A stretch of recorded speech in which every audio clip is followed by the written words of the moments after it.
जैन रामायण। जैन रामायण में कल अपन ने देखा था सकल भूषण मुनिराज को अनेक उपसर्गों को जीतने के पश्चात में केवल ज्ञान की उत्पत्ति हुई, और जब केवल ज्ञान उनके पैदा हुआ तो स्वर्ग से सुर असुर के साथ में देवताओं के राजा देवेंद्र, सौधर्मेंद्र और अनेक इंद्र देवी देवता सब नीचे आ रहे थे, बड़े शोभा के साथ में, विमानों के साथ में, हाथी बैल घोड़ा बग्गी मयूर पक्षियों के वाहनों के साथ में, वो सब उनकी वंदना करने के लिए, महोत्सव मनाने के लिए आ रहे थे।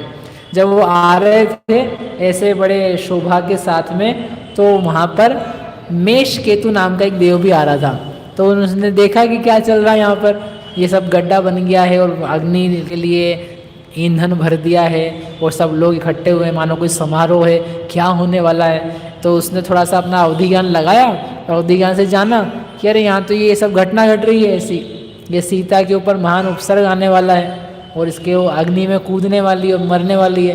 तो उसने देवेंद्र से कहा, यानी सौधर्मेंद्र से कहा, क्या कहा, बाहुड़ियाए गहन मझार कुंड जले जी अग्नि अपार, नभ में बैठे विमाना दे अरु खग देखे सकल सुमेव। बहुत सारे वाहनों पर बैठ करके जहाँ आए जहाँ पर अग्नि जलने वाली थी, जहाँ पर अग्नि का कुंड बना हुआ था, और नभ में बैठ करके दीवान और खग देवतागण आ रहे थे। और वहाँ पर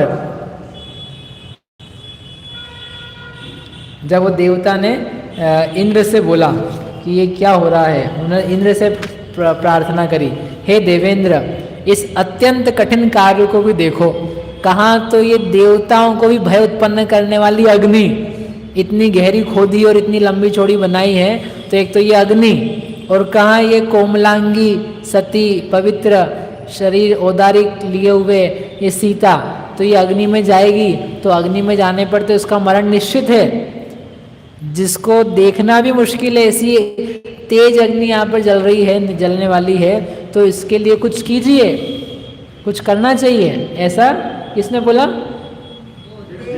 देव ने, मेष केतु नाम का देव था, उसने बोला, बोले यह अत्यंत स्वच्छ हृदय को धारण करने वाली श्राविका, इसके ऊपर इतना उपद्रव क्यों हो रहा है, ये नहीं होना चाहिए स्वामी, आप कुछ कीजिए। तो सौधर्मेंद्र ने क्या बोला कि देखो मैं तो जा रहा हूँ। कहाँ जा रहा हूँ?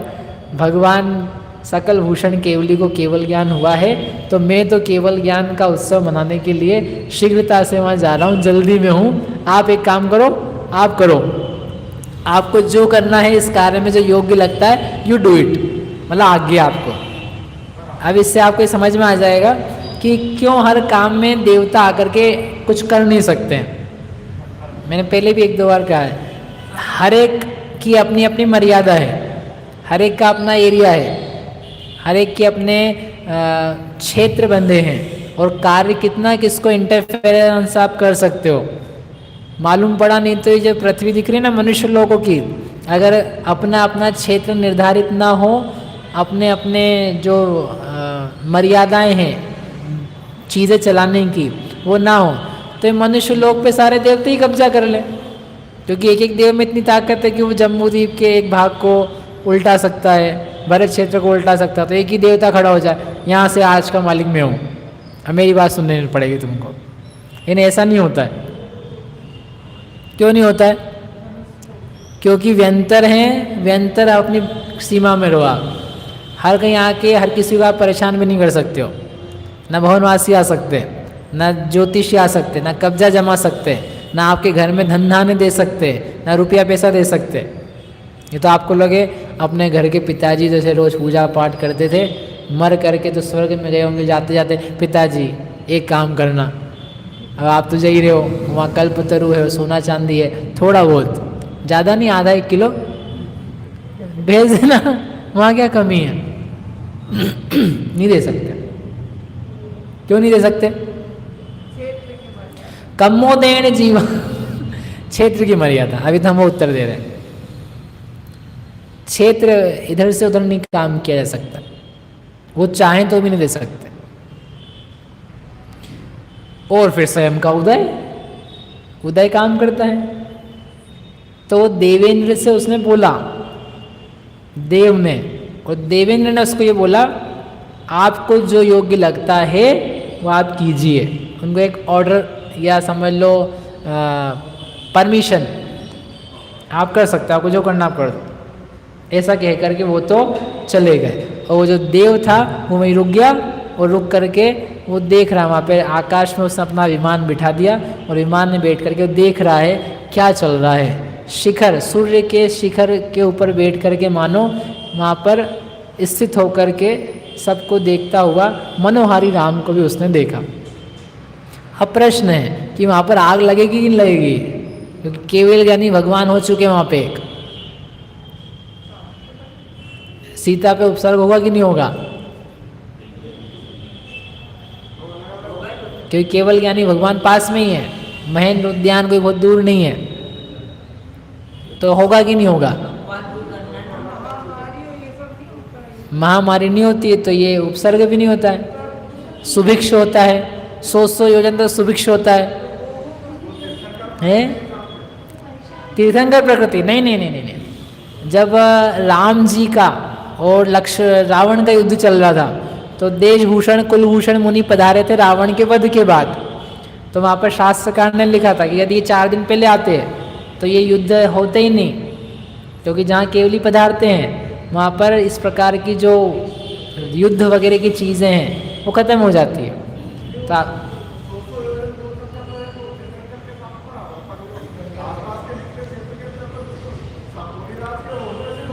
तो ये मुनिराज जी तो भगवान यहाँ पे पास में ही है। तो मेरा प्रश्न है आपसे कि फिर भगवान के वहाँ विराजमान रहने पर वो सीता के लिए अग्नि जलाएंगे कि नहीं जलाएंगे, सीता उसमें कूदेगी कि नहीं कूदेगी, ऐसा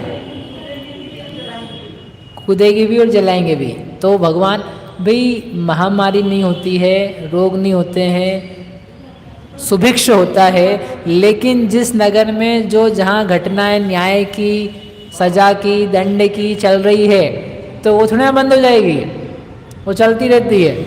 मैं 4 दिन तक सोचता रहा इसके बारे में, और फिर समझ में आया कि ये सामान्य घटनाएं हैं जो राज्यों में वैसे होती रहती है, इसलिए घटना तो घटेगी, क्योंकि ये कोई झगड़ा नहीं हो रहा है, किसी को दंड नहीं दिया जा रहा है, किसी के साथ जबरदस्ती मारा पीटी कुटी नहीं की जा रही है, ये एक व्यवस्था चल रही है, तो वो होगी। इसलिए भगवान पास में है, कोई जाके ये नहीं बोल रहा है कि चलो भगवान से पूछे आए। हाँ अब आप तो ही बोलोगे तो हम बता रहे आपको, ऐसी बातों के लिए भगवान के पास नहीं जाया जाता है। और भगवान के पास चले जाएं, कितने लोग जाएंगे, कौन कौन जाएगा। और फिर भगवान ने बोला तो भगवान ने बोल दिया, पता नहीं कुछ सही बोला गलत बोला, किसके सुनने में आया, नहीं माना तो नहीं माना। लेकिन परीक्षा ही सब लोगों के सामने साक्षात हो गई, वो लोगों को ज़्यादा प्रामाणिक लगती है। और ऐसी बातों के लिए जाया नहीं जाता है, मान कषा के कारण थोड़ी ना हो रहा भी है। नहीं वो तो हो गया ना, अब तो उनको लोगों का है ना, ये लोग मान ही नहीं रहे, हम क्या करें, ये फिर से बोलना चालू कर देंगे। तो ऐसा होकर के परीक्षा तो होगी, क्या होगी, परीक्षा तो होगी। अब वहाँ पर कहने चालू, तेज अग्नि भरपूर कुंडल खीराम विचारा, ऐसी वन्य मजारी सती किम डारूं सारा, सीता सदृश नारी लोक तीनन में नाही, या बिन मेरे प्राण किसी विधि सोजु रहा है। अब रामचंद्र जी सोच रहे, वो सब पर तैयारी हो गई है, अब अग्नि लगने वाली है, लगी रही समझ लो, पहुँच रहे हैं। और रामचंद्र जी के मन में अब व्याकुलता मचना चालू हुई, ये क्या है, ऐसी भयंकर अग्नि जल रही है, और ये सीता इसमें जाएगी तो इसमें तो मरनी है, इसमें क्या है ये, ये क्या मूर्खता भरा काम है। अब वो सोच रहे हैं, क्या क्या सोच रहे हैं, वो चिंता करने लगे। गुणों की पुंज, महासौंदर्य से संपन्न, पवित्र इस साध्वी शील से युक्त कांता को अब पुनः कैसे देख सकूंगा। अब तो ये यहाँ जलेगी मरेगी, अब तो देखने के भी कोई चांस नहीं, कैसे देख सकूंगा। निश्चित खिली हुई फूलों की कांति के समान इस शरीर को धारण करने वाली ये अग्नि में जाएगी और निश्चित तौर पे क्या हो जाएगी, मर जाएगी। क्यों मर जाएगी? अग्नि से मरते हैं, अग्नि से मरते हैं, आयुष्य से मरते हैं, सिद्धांत है। और बाह्य में अग्नि से मरते हैं, ये व्यवहार है। ये निश्चित ही अग्नि के द्वारा स्पृष्ट होते ही, हाथ लगते ही क्या हो जाएगी, नाश को प्राप्त हो जाएगी। अब कल्पना करें, यदि ये राजा जनक के कुल में पैदा नहीं हुई होती और मेरे साथ विवाह को प्राप्त नहीं हुई होती और वहाँ जंगल में जाके रावण के द्वारा नहीं हरी हुई होती, तो ये लोकापवाद को प्राप्त नहीं होती और इस तरह से इसका मरण नहीं होता। क्या इसका भाग्य है? कहाँ राजा जनक की कुल में पैदा हुई है। इसके बिना क्षण भर भी मैं सुख को प्राप्त नहीं कर सकता हूँ। इसके साथ में जंगल में भी रहूं तो भला है, और इसके बिना स्वर्ग में भी निवास करना हो तो वो भला नहीं है। जैसे भक्त क्या सोचता है, बोलो जल्दी से।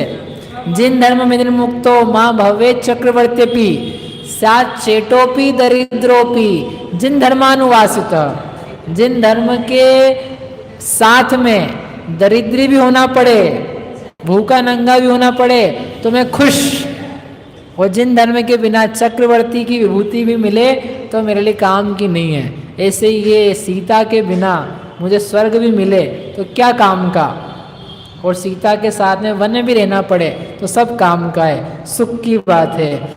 ओहो, और ये बड़ी निश्चिंत हृदया है, कूद में जा रही है आग में, खुद सोच ही नहीं रही है। और ये उस समय सिद्धार्थ शुल्लक बहुत बोल रहा था कि रोक लो रोक लो, अब ये भी कुछ नहीं बोल रहा है, चुप बैठा है। हल्ला करके रोकता क्यों नहीं है? कल सिद्धार्थ महाराज ने कहा था ना, अरे मैं अपने तप की साक्षी दे रहा हूँ, मैंने वंदनाएं करी उसकी साक्षी दे रहा हूँ, आप मत सोचो ऐसा। मैं शपथ लेके कहता हूँ इसमें कोई व्यभिचार नहीं है, मेरु चलित हो सकता है लेकिन सीता अपवित्र नहीं हो सकती है। कल तो बहुत बोल रहा था और आज अब कुछ बोल ही नहीं रहा है। अब मैं कैसे रोकूं, मैं कैसे रोकूं? सब लोगों के सामने रोकने में मुझे लज्जा पैदा होती कि आपने आदेश दिया, फिर आप भी पीछे हट गए, आपको ही प्रेम आ गया, आप बड़े कमजोर हृदय के हैं, सब लोग बोलेंगे ऐसा। वो सोच रहे, अब वो खुद ही व्याकुल हो रहे हैं क्योंकि अब आपने बिना सोचे समझे आपने तत्काल कह दिया था अग्नि में प्रवेश करो। कोई मजाक है? और उनको ही पता है पवित्र है लेकिन अग्नि में जाएगी तो मरेगी। क्यों? क्योंकि अग्नि अपना स्वभाव नहीं छोड़ेगी और शील अपना स्वभाव नहीं छोड़ेगा। लेकिन शील का और अग्नि का क्या संबंध? ये तो मरेगी। मतलब वो ज्ञानी होकर के भी उस बात को समझ रहे हैं कि ऐसा नहीं होता है कि बचा देगी अग्नि उसको। अब क्या करूं? अब इसके रोकने में क्या बहाना करूं? ना ये लोग कुछ बोल रहे हैं, ना ये सब बस इंतजार कर रहे हैं सब। अथवा फिर उन्होंने सिद्धांत के थोड़ा सा सहारा लिया, जिसने जैसे मरण का अर्जन किया है वह उसी विधि से मरण को प्राप्त होता है, इसमें हम क्या कर सकते हैं? अब क्या करें मन को समझाने के लिए? आउखेण मरणम जीवाणम जिणवरे ही पंडतम आउम न हरेसी तुमम आउम न हरेंती तुहम। न तुम आयु को हरण कर सकते हो, न तुम्हारी आयु कोई हरण कर सकता है। जिसका जैसा जीवन मरण सर्वम सदैव नियतम भवकीय स्वकीय कर्मोदयान मरण जीवित दुख सौख्यम, वो तो वैसा होता ही है। इसलिए अब इसे रोकने के लिए कौन समर्थ है? इसका उदय ही ऐसा है। ओहो, अच्छा होता और वो सोचो व्यक्ति क्या क्या सोचता रहता है, क्या सोच सकता है? जब ये लवण समुद्र के ऊपर से हरी जा रही थी, रावण इसको बिठा के ले जा रहा था और रावण ने समझ लिया था ये मुझे नहीं चाहती है, तो जब उसने समझ लिया कि ये मुझे नहीं चाहती, तो गुस्से में आकर के उसने उसी समय इसको क्यों नहीं मार डाला? उस समय ये मर जाती, खड्ग से ले उसका सिर काट देता, मर जाती, तो कम मुझे आज ये वियोग का और ये सब दुख तो नहीं देखना पड़ता। वियोग संताप जो है ना, व्यक्ति मर जाए तो ठीक है, लेकिन विरह की अग्नि में इसको जलना नहीं पड़ता, मुझे जलना नहीं पड़ता। मर जाने पर तो क्या होता है, व्यक्ति भूल जाता है, दिया किया, उठाव ना किया, काम खत्म। लेकिन जिसको पता है कि जी रहा है, उसका दुख ज्यादा रहता है। विरह का दुख और व्यक्ति के छूट जाने का दुख, दोनों में अंतर है, क्योंकि उसमें तो कल्पनाएं रहती है, कब मिलेगा, कब आएगा, कैसे होगा।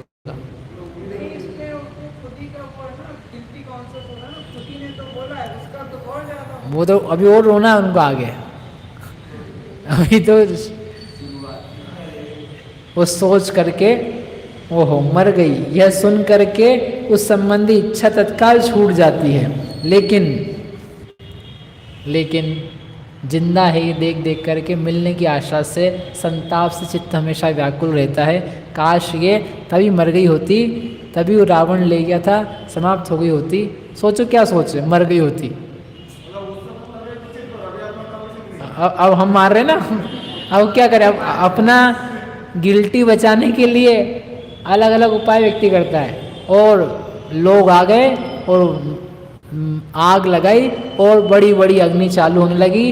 देख करके जितनी दयावती स्त्रियां थी सब रोने लगी, सबकी आंखों में खूब आंसू निकलने लगे, और सारा वातावरण जो था वो सब दयामय हो गया कि अब क्या होने वाला है। और उधर से सीता चल करके आ रही हैं और अग्नि में जाने वाली है, जाएंगी, और फिर क्या होगा वो अपन कल देखेंगे। आप लोग कल समय से आ जाना, क्योंकि कल निरर्थक काम होगा, निरर्थक अग्नि जलेगी, निरर्थक विकल्प होंगे, लेकिन फिर भी कुछ अद्भुत कार्य होगा। क्या कैसे होता है वो सब अपन कल देखेंगे।